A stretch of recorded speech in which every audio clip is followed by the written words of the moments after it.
자, 이번 시간에는 이제 교육사회학 중에서 이제 신교육사회학으로 넘어가도록 하겠습니다. 신교육사회학 중에서도 교육과정사회학을 다루고 있는 영에 대해서 배워보도록 하겠습니다.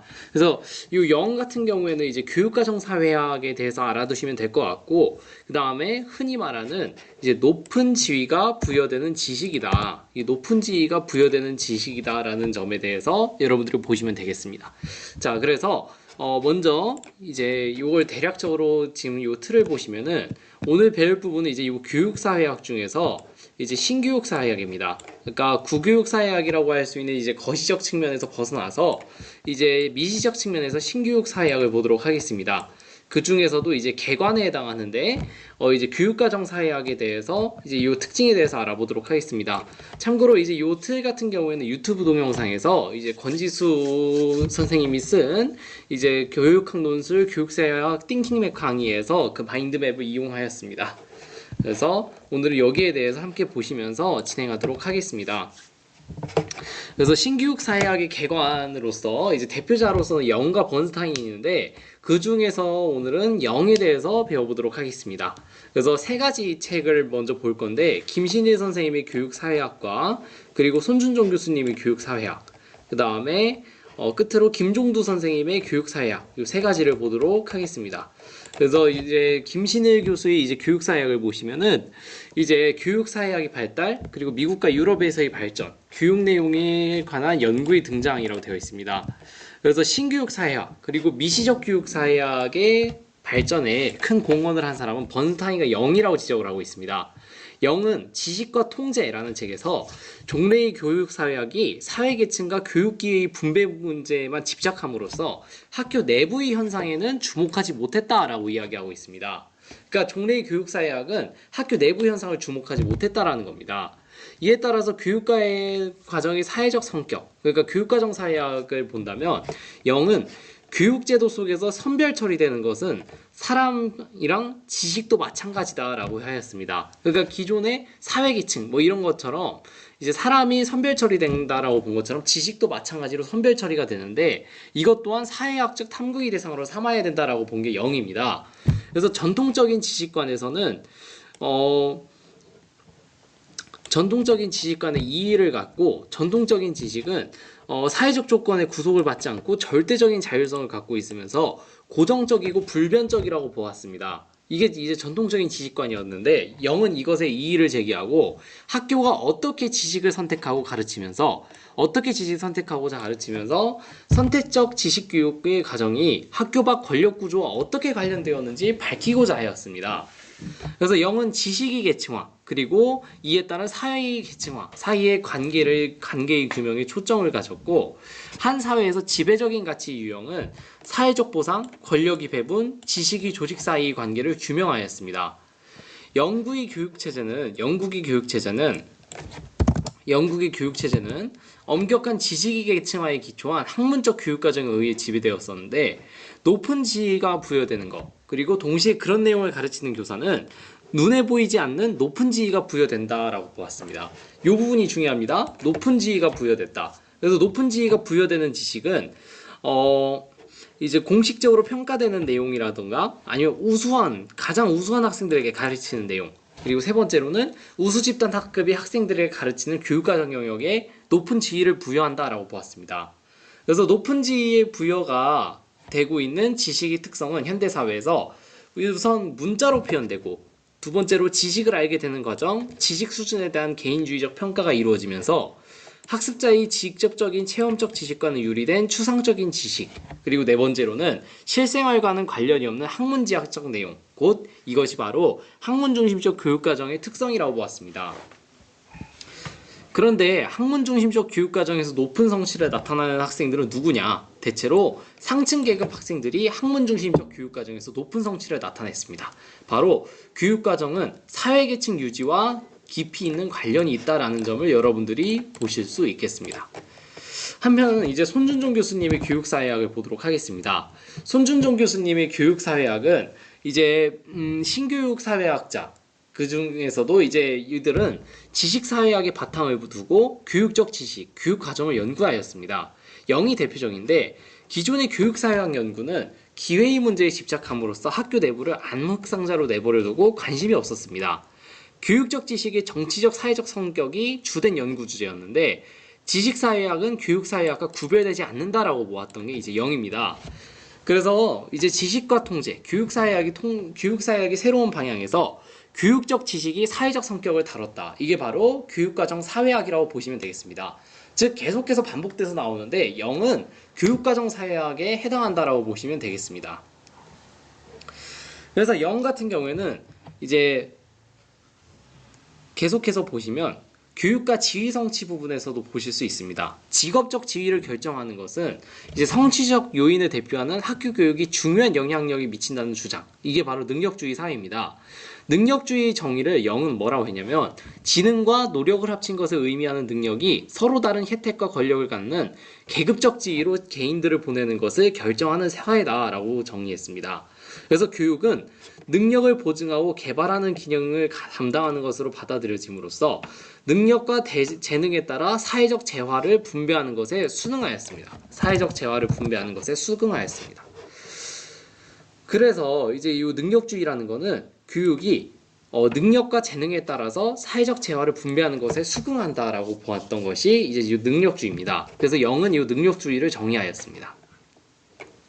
교육과정이 사회적 성격을 보시면 교육과정은 학교가에서 가르치고 배우기 위하여 의도적으로 계획된 교과목이라고 볼 수 있습니다. 그래서 기존에 이제 교육사회학을 맡았던 디르갱이나 파슨스나 드리븐이 주된 관심은 교육 내용을 효과적으로 전달해서 학생들에게 어떻게 잘 습득시킬 수 있을 것인가, 교육 내용을 어떻게 잘 습득시킬 수 있을 것인가에 대해서 주된 관심을 가졌기 때문에 교육 내용을 의심하는 것은 없었습니다. 그래서 당시 교육사회학 논의는 교육 기회의 문제에 관심에 집중되었습니다. 그래서 전통적으로 영국에서 교육사회학자들의 주된 관심은 사회적 불평등이었습니다. 그러니까 영국이라는 건 앞서 얘기한 것처럼 계급적 성격이 강한 사회이기 때문에 1950년대에는 교육 기회를 모든 계급에게 평등하게 개방한다. 그러니까 교육 기회의 평등입니다. 이렇게 한다면 성과를 보일 거라 생각했지만 그렇지 못했습니다. 그래서 1960년대에는 학생 선발과 학교 조직 문제, 그러니까 조기 선발 제도를 이제 종합학교 제도 도입을 통해서 해결할 수 있을 것이다라고 보았지만 성과가 없었습니다. 이거에 대해서는 뒤에서 또 다시 나옵니다. 이러한 연구들은 사회학적 사고를 가진 사람들의 진행은 학교에서 교육이 어떻게 일어나는지에 대해서는 관심이 없었습니다. 교육학적 안목을 갖고 있었던 학자는 불평등의 문제는 학교 밖의 거시적인 수준의 문제가 아니라 교육 내부에서 찾고자 하였다라는 게 바로 이제 교육과정에 관련된다라고 보시면 되겠습니다. 그러니까 사회학적 사고를 가진 사람들과 교육학적 안목을 갖고 있었던 학자가 서로 달랐다라고 보시면 되겠습니다. 이에 따라 영 같은 경우에는 영국의 소장파 학자에 해당하는 것으로서 아동의 실패와 학교의 교육적 과정 어떠한 관계가 있는가를 보고자 하였습니다. 그래서 0은 관심을 기울인 분야가 바로 교육 내용이었는데 교육적 지식이 일상생활에서의 상식적 지식과 분리되는 이유를 밝히고자 하였습니다. 학교에서 교육적으로 가르쳐야 될 가치가 있는 지식으로 무엇이 선정되고 편성되는가, 그것과 학교 밖의 정치적 경제적 구조와 어떤 관련이 있는가, 그리고 학교에서의 지식은 배울 가치가 많은 것, 그리고 그렇지 못한 것, 이런 게 계층화되는데 교육적 지식의 계층화 기준을 이제 출발점을 보았다라고 보시면 되겠습니다. 그래서 이제 교육과정의 사회학을 보면은 0은 지식을 다루는 교육은 사회적 역사적 조건으로부터 자유롭지 못하다라고 보았습니다. 그러니까 지식이라는 것이 그냥 그 자체로 절대적으로 존재하는 게 아니라 사회적 역사적 조건으로부터 자유롭지 못했다라는 게 0의 입장이고, 교육과정 사회학은 지식사회학으로부터 많은 영향을 받았는데 지식사회학은 인간의 모든 의식과 사고는 계급이, 즉 그 시대의 사회적 역사적 조건에 의해서 결정된다라는 보는 입장입니다. 그래서 지식사회학은 결국 교육과정 사회학과 이제 동급이다라고 보는 게 이제 0의 입장입니다. 그래서 교육과정의 정치적 성격은 0은 지식을 선택하고 교육적으로 의미, 가치를 부여하고 그리고 구체적인 학교 교육과정으로 편성하는 과정을 지닌, 이런 권한을 지닌 사람을 권력의 위치에 있는 사람들로 총칭하였습니다. 그래서 권력의 위치에 있는 자에 의해 가치 있는 것으로 선택된 것이 바로 교과서로 대표되는 교육과정이다라고 본 게 0입니다. 지식의 계층화는 이제 지식의 계층화가 납니다. 이것도 상당히 중요합니다. 지식의 계층화. 그래서 0은 교육적 지식은 배워야 할 것과 배워서는 안 될 것, 더 중요하게 배워야 할 것과 덜 중요한 것으로 계층화된다라고 보았습니다. 지식의 계층화는 두 가지 차원으로 이루어지는데 지식의 위신 차원과 그리고 소유 차원 이렇게 두 가지 기준으로 이루어진다라고 보았습니다. 그래서 지식의 계층화는 두 가지 기준으로 이루어지는데 지식의 위신 차원에서는 교육적 지식에 반영된 사회적 평가, 무엇을 중요한 가치가 있는 것으로 가치가 있는 지식으로 정의하느냐, 이게 바로 지식의 위신 차원이라면 지식의 소유 차원 같은 경우에는 지식 사용의 자유로운 정도, 특정한 지식에 접근하는 것이 어느 정도 허용되어 있느냐, 이것에 따라서 두 가지 기준으로 지식의 계층화가 이루어진다라고 보았습니다. 한편 이제 김종두 선생님의 이제 교육사회학, 김종두 교수님의 교육사회학에 나온 0에 대해서 모두 정리해 보도록 하겠습니다. 그래서 교육사회학은 1970년 영국에서 0이 지식과 통제라는 책을 통해서 이 책에서 지식이 사회성에 관심을 가져야 된다. 아까도 얘기했던 이제 이 지식이 역사적 맥락 혹은 사회적 맥락으로부터 자유롭지 못하다라고 얘기한 거겠죠. 에 관심을 가져야 된다라고 역설하였습니다. 이에 따라 교육사회학도 새로운 변화를 맞이합니다. 신교육사회학을 발표했는데 새로운 탐구 영역이 전환되고 패러다임이 전환을 의미한다라고 보시면 되겠습니다. 그동안의 학교교육의 관점은 투입 산출의 개념에서 보는 것에서 벗어나서 투입 과정 산출 관점에서 보고 과정에 초점을 둔 것이 바로 이제 신교육사회학이다라고 보시면 되겠습니다. 과정에 초점을 두었다. 이게 바로 신교육사회학입니다. 신교육사회학은 이제 또는 교육과정사회학이라고도 보는데 교육과정 그리고 교사와 학생 간의 상호작용에 초점을 두었습니다. 그래서 신교육사회학의 등장 배경은 이제 등장 배경을 보도록 하겠습니다. 아까 얘기한 것처럼 영국의 종합중등학교 개혁이 실패하였습니다.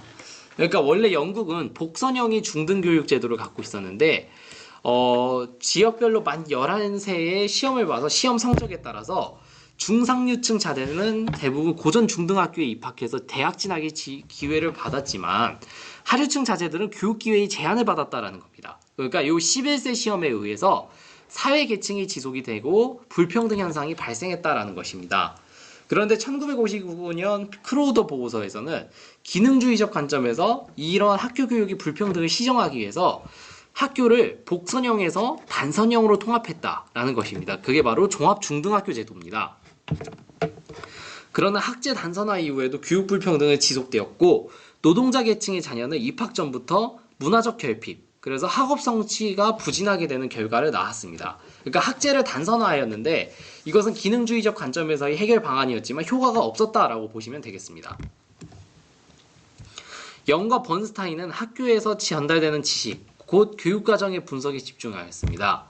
영은 지식과 통제를 계기로 학교 지식은 지식사회학적 관점을 적용해야 된다라고 보았습니다. 이것이 바로 신교육사회학 논의의 본격화된다라고 보시면 되겠습니다. 그래서 외형적 제도적 측면에서 학교 내부에서 이루어지는 현상에 관심을 가진 연구가 등장했는데 이것이 바로 신교육사회학이다. 그래서 지식사회학이라는 것은 보편적으로 타당하다고 생각되는 지식이나 이론은 절대적인 것이 아니라 사회적 세력관계를 반영한 것이다 라는 것입니다. 그래서 신교육사회학의 교육과정에 관한 연구에 많은 영향을 끼친 것이 바로 이 지식사회학이다 라고 보시면 되겠습니다. 영은 이제 사회학회에서 지식과 통제라는 요 저수를 발표하면서 이제 신교육사회학이 급격히 발달했고 종래의 교육사회학은 사회계층 그리고 교육분배의 교육기회의 분배 문제에 집착함으로써 학교 내부의 현상을 등한시하였습니다. 그러나 이제부터는 교육기관에서 가르치고 있는 지식이 사회성에 집중해야 된다라고 보았습니다. 그래서 결국 교육사회학은 지식사회학의 한 학문이다라고 보실 수 있겠습니다. 지식사회학적 시각에서 입각해서 학교 내에서 진행되는 교육과정의 연구와 그리고 이것을 해석할 것을 이야기한 것이 바로 영입니다. 그래서 오늘은 여러분들과 함께 영이 이야기한 교육과정 사회학 그리고 신교육 사회학의 입장에서 이제 이 교육 사회학을 함께 보았습니다. 그래서 높은 지위가 부여되는 지식 그리고 또 한편으로는 아까 배웠던 지식의 계층화에 대해서도 지식의 계층화에 대해서도 함께 배워보았습니다. 이것으로 오늘 영에 대해서 다루고 있는 김신일 선생님과 그리고 손준종 선생님 그리고 김종두 선생님의 교육사회학 책에서 다루고 있는 영에 대해서 모두 정리해 보도록 하였습니다. 네, 이것으로 해서 오늘 강의를 모두 마치도록 하겠습니다. 오늘 이것으로 영에 대한 강의를 모두 마치도록 하겠습니다. 감사합니다.